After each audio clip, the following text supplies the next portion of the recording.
todos! Está no ar o programa Fórum Legal. Hoje vamos falar sobre a Comissão Nacional da Verdade, projeto que pretende investigar os abusos cometidos durante a ditadura militar. Confira aqui no Fórum Legal.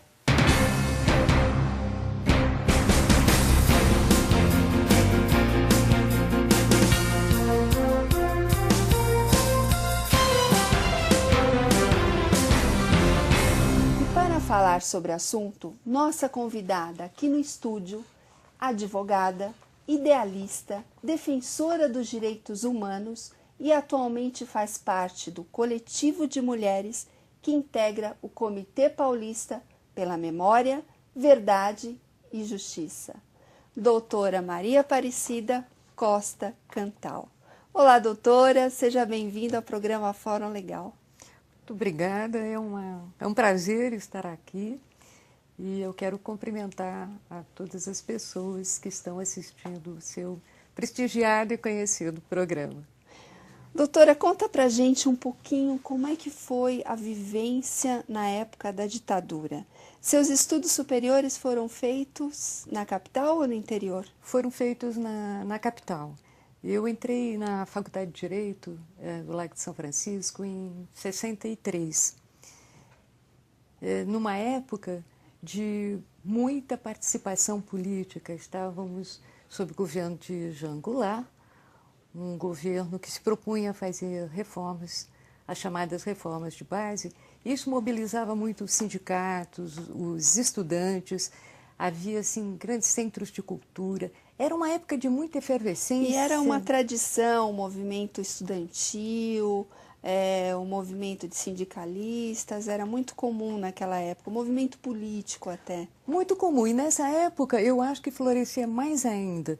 Não é? Os sindicatos estavam muito mobilizados, não é? Havia o Comando Geral dos Trabalhadores, a CGT, que tinha um papel muito importante, e discutia-se muito a participação dos trabalhadores, uma mudança, um avanço, enfim, dentro das condições tanto dos trabalhadores, um avanço em termos de educação, um avanço em termos da cultura. Discutia-se a questão da propriedade, distribuição de terra, enfim, todos os temas que interessavam a sociedade eram discutidos e mobilizavam. Mas basicamente isso, a juventude, no caso a juventude universitária, os estudantes, todos nós participávamos de alguma forma, de algum tipo de atividade política. Em 63. Em 63, começo de 64, respirava-se, enfim, política, respirava-se desejos de mudança. 64 já a presidência de João Goulart. Ainda era Jean Goulart, né? Ele estava na presidência desde 61. Jânio quase renunciou em 61. Nessa época, o Jean Goulart ele era o vice-presidente de Jânio e ele estava viajando, se não me engano, ele estava na China. E quando houve a renúncia de Jango, que foi aceita, de Jânio Quadros, foi aceita, o Jango deveria voltar para tomar posse. Mas já houve, desde o início, uma grande resistência à volta dele, resistência da parte, principalmente, dos militares. Não é? Ele havia sido ministro do Trabalho, um homem de posições mais abertas, eventualmente mais avançadas, mas, enfim, ele acabou voltando, não é? Sob o parlamentarismo, e depois houve uma luta e transformou-se novamente em presidencialismo. Mas, então, ele estava aqui ele era presidente desde 61.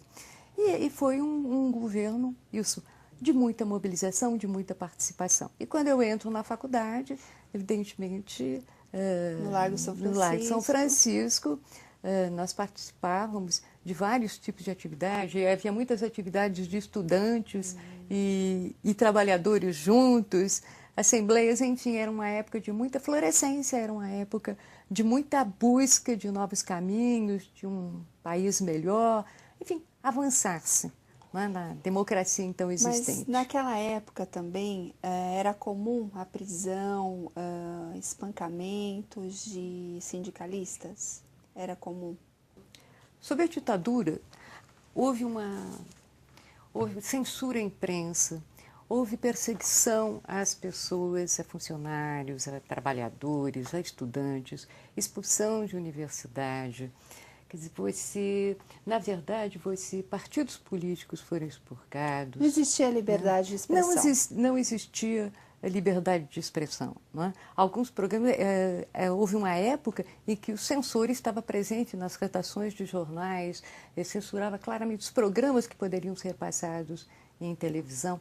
É uma coisa muito difícil, porque hoje as pessoas lembram assim, está vendo no Oriente movimentos contra ditadores, olha, estão há 40 anos no poder. Muito tempo se esquece, eu creio que principalmente as novas gerações têm um conhecimento muito pequeno, ou talvez nem saibam o que de fato se viveu aqui durante 21 anos de ditadura militar.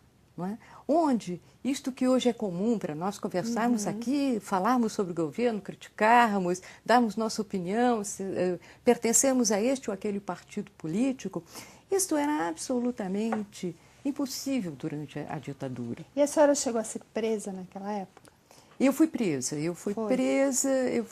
em fins de 69 e fiquei até meados de 73 em São Paulo, no Presídio Tiradentes. Fiquei presa no Presídio Tiradentes em face de minha participação e militância contra a ditadura.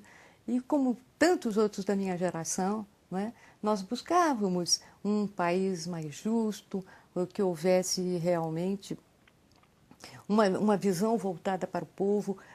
Era uma visão, eu acho que idealista, mas que permanece até hoje, porque a justiça, eu acho que é a grande aspiração das pessoas, e ela está aí ainda para ser realizada.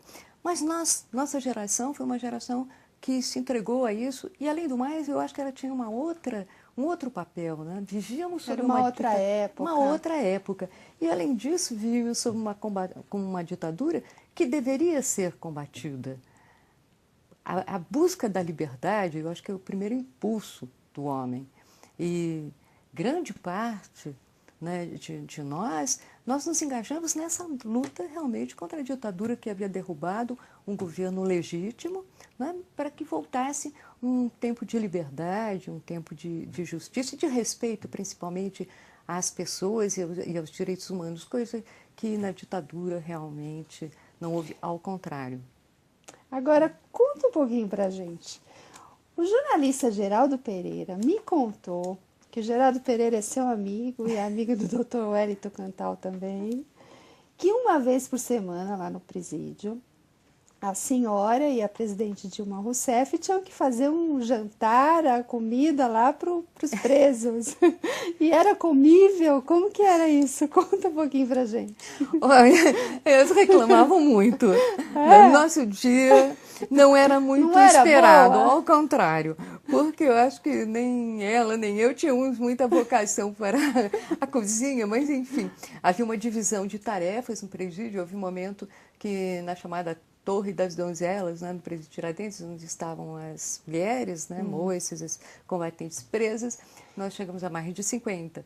Então, cozinhava-se para todos nós. E cada dia havia uma equipe. Isso foi feito um revezamento e eu e a Dilma ficamos juntas na mesma equipe. E nenhuma de nós era muito agraciada de dotes culinários. E qual que era o menu? Olha, o menu básico, eu acho que era assim, era assim, omelete misturado com sardinha, arroz, feijão, até o dia que inventamos a verdadeira sopa de quiabo. Sopa de quiabo. Sopa de quiabo, nós achamos que ia ser deliciosa, caprichamos muito. Atrasamos o jantar, porque cozinhar para 50 é muito difícil, e uma sopa daquelas mais ainda, e foi muito mal recebida, entendeu? Quase fomos expulsas, ninguém nunca mais esqueceu da sopa de quiabo também. Doutora, o que é a Comissão Nacional da Verdade? Por que verdade? A Comissão Nacional da Verdade, ela está sendo criada justamente para esclarecer, examinar todos os casos de violações aos direitos humanos, tipo torturas, sequestros, assassinatos, desaparecimentos forçados, ocultação de cadáveres cometidos pelo regime militar. porque esta é a verdade que tem que ser buscada. Pouco se sabe ainda de tudo o que de fato aconteceu, com todas as suas circunstâncias. É preciso ter um relato oficial sobre isso, para que se escreva a verdadeira história deste país. Então, no primeiro momento, um dos objetivos é justamente esse, o da Comissão Nacional da Verdade. Doutora, o tema é bem interessante, não temos mais tempo, mas na próxima semana estaremos de volta. E a senhora, nossa convidada. Será um prazer, eu Obrigada agradeço pela a você presença. e agradeço a todos que nos assistiram. Obrigada. Chegamos ao final do programa Fórum Legal. Lembramos que na próxima semana vamos continuar com o tema Comissão Nacional da Verdade. Não percam. Dúvidas? Mande para o nosso e-mail programaforumlegal@sintoresp.org.br. Quer rever este programa? Acesse o site www.sintoresp.com.br e nossos programas estão também disponíveis na nossa página no YouTube, www.youtube.com/Sintoresp. Obrigada pela sua companhia e até mais.